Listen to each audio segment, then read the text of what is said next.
malaki ang angka namin. Karamihan sa mga kamag-anak ko ay hanggang 2 ang mga anak. Sa side ng papa ko, 2 sa kapatid niya ang walang anak. May matatandang dalaga at binata pa. Pero sa pamilya ng asawa ko ay 4 silang magkakapatid.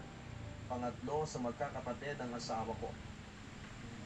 Yung ate at kuya niya may mga pamilya na at may mga anak na rin. Bunsong lalaki na lamang nila ang wala pang asawa. Papadudot hindi na kami buwabata kaya lakas loob naming pinag-usapan na kumonsulta na sa doktor. Inanda namin ang aming mga sarili para kung talagang may problema ang isa sa amin. Nakahanda kami at magagawa ng paraan. Papadudot, pagkatapos namin sumailalim sa ilang mga test, noon na nagsimulang dumating ang mabibigat na sitwasyon na kinaharap naming mag-asawa.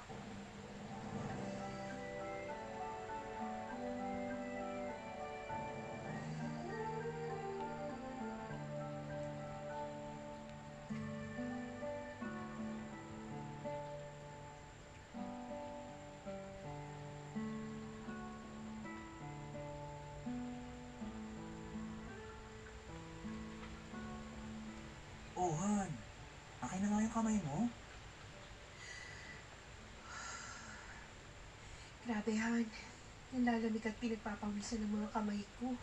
Oo nga. Ano ka ba? Relax ka lang, ha? Nandito ako. At saka, kaya natin to. Nag-usap na naman tayo na kung ano man na maging resulta, magkasama natin haharapin yon. Walang iwanan. Ewan ko ba, Han? Hindi mawala ang kaba ko. Parang gustong bumaliktad ng sikmura ako sa sobrang takot at kaba. Han, di ba sinabi ko naman sa'yo? Kung sakaling ikaw yung may problema, hindi kita iiwan. Hindi magbabago ang pagmamahal ko sa'yo. Thank you, Han. Ganon din naman ako sa'yo. Kung sakaling ikaw yung may problema, pinapangako ko rin sa'yo na hindi kita iiwanan. At hindi rin magbabagong pagmamahal ko. Okay. Pero huwag naman tayo masyadong negative ngayon, ha? Hindi pa rin naman natin alam kung anong resulta. Basta ihanda natin yung mga sarili natin. Okay, Han. Sige.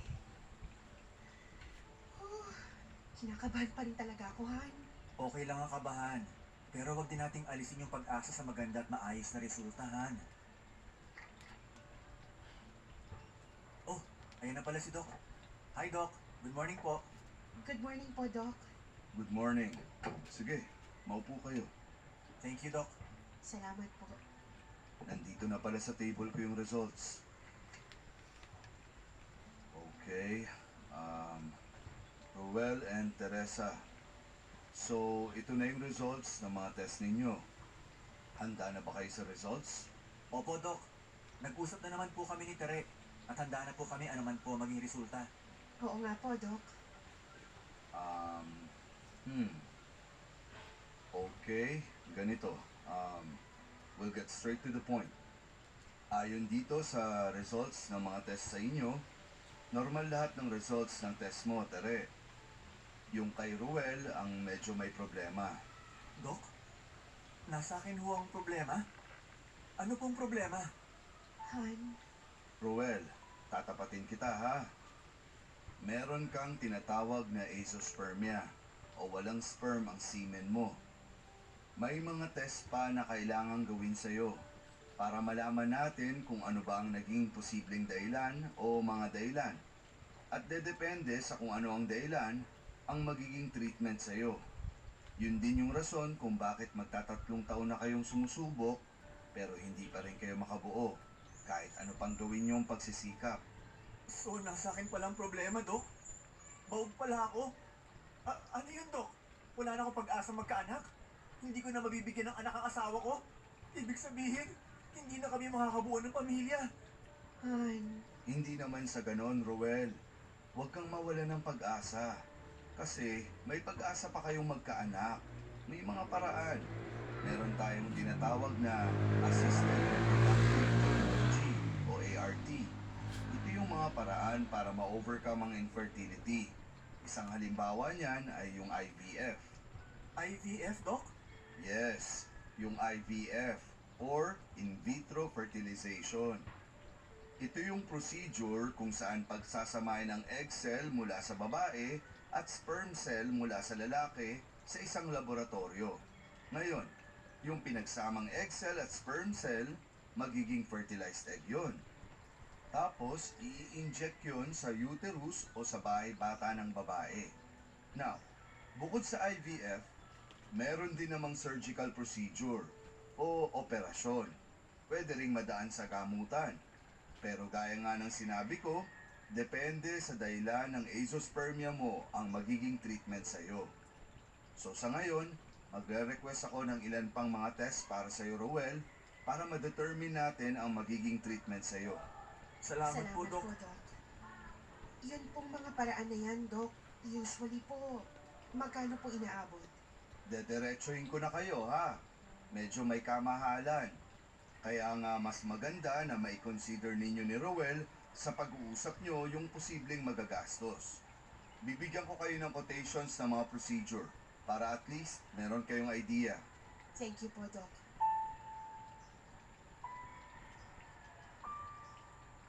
Papadudot, akala namin ang asawa ko ay handang-handa ang loob namin.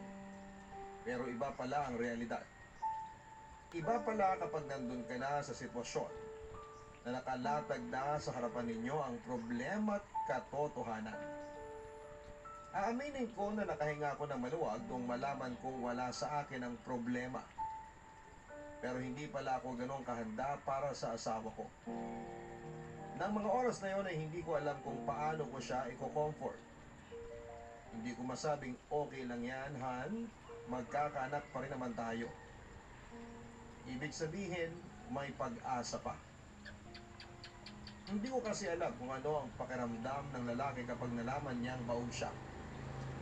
Alam ko kasi kung gaano ka-confident ang asawa ko na wala sa kanya ang problema dahil may mga anak ang ate at kuya niya.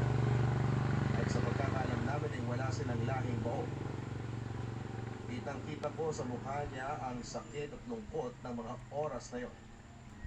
Kahit pa sinabi na ng doktor na may mga paraan pa para magkaanak kami, Papa Dudut. Pag-uwi namin ng bahay ay hindi namin napag-usapan ang nangyari sa klinik. Para kaming Ay, salamat at nakauwi na rin. Ang daming customer kanina sa restaurant, no, Han? Grabe, nakakapagod. Magpahinga ka na muna dyan, Han. Ipag-iinit kita ng tubig na pampaligo. Pahingi din ako ng inumin. Nakalimutan kong sabihin kanina. Pagsabihin mo yung si June na ayusin yung mga case ng soft drinks dun sa likod resto, ha? Bakit? Anong problema? Hindi ba niya nakikita na nakaharang dun sa may CR? Pati yung mga pinagbalatan ng gulay, basta lang nakatambak dun sa ilalim ng lababo. Binalagyan tayo ron, ah. Ba't hindi ron ilagay? Okay, sige. Kakausapin ko siya bukas. At saka isa pa, hindi ko gusto yung customer na nakausap mo kanina. Kung makatingin sa'yo, para kang kakainin. Pag mga ganong customer, huwag mo na kinakausap. Hayaan mong tauhan natin na makipag-usap o mag-serve sa kanila. Sino naman doon? Yung mukhang konsehal ng barangay kung makaporma. Kaalam mo kung sinong sikat na politiko. Han naman. Nagtanong lang naman yung customer kung may kasamang soup yung order nila. Nagtatanong, Oh, inumin mo. Ikaw naman. Alam nga namang tawagin ko pa yung tauhan natin para lang sagutin yung tanong ng customer. Eh, sabaw lang naman yung tinatanong. hindi ka talaga marunong makiramdam, no? Halatang halata naman na hindi lang basta nagtatanong yung customer, eh. Parang gusto pang pumorma sa'yo. At ikaw naman, kung makatawa ka, parang enjoy na enjoy ka sa pakikipag-usap dun sa kanya. Palibhasa kasi may itsura. Alam kong nagapuhan ka. Hoy, Derek, hindi ka na dalaga, ha? May asawa ka na. Kumilos ka na maayos. Mamaya, maging dating pa. Nagbibigay ka rin ng motibo. Ang sama naman ng isip mo, Han. Customer natin yun. Ano ka ba? Obligasyon natin na asikasuhin sila ng tama at maayos. Hindi naman maganda kung hindi ko papansinin. Baka mabastos. Eh, nagtatanong lang naman. Tsaka, hindi naman ako nagtagal sa customer o nakipagkwentuhan sa kanya. Tsaka, paano tayo babalik ng customers kung paparayan natin sila? Bakit mo na... naramdam pa rin ng asawa ko ang kalagayan niya. Mahirap naman kasi talaga at masakit tanggapin ang katotohanan. Pero naunawaan ko naman siya. Kahit naman ako noong una ay hindi ko rin alam ang magiging reaksyon ko at kung ano ang gagawin ko o papadudod. Kahit pa nga sinabi ng doktor na may pag-asa kami na magkaanak. Hindi ko rin kagad naisip yung gastos. Yung kalagayan ng asawa ko ang nasa isip ko noon. Hindi ko talaga alam kung paano siya aaluin. Kahit ako ay nasaktan din ako sa mga nalaman ko. Pero alam kong mas masakit ang nararamdaman ng asawa ko, kaya naman, nauunawaan ko siya. Nakakalungkot lang papadudod dahil may mga pagkakataon na tinatanong niya ako kung ipagpapalit ko daw ba siya sa iba. Kung iiwan ko daw ba siya dahil hindi na niya ako mabibigyan ng anak.